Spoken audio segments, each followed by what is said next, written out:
Hi everyone, today we will talk about how to fix Instagram glitch in iPhone. To know how to fix Instagram glitch in iPhone, you should just go to settings. As you see, we click. After that, in this page you will go to applications, the apps like this, and when you will see this list you will go down to find the application of Instagram.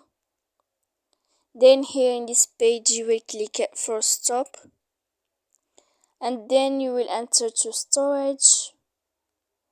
Here in this page you will click clear cache, and then you will click clear data, and you can turn off your Wi-Fi here as you see.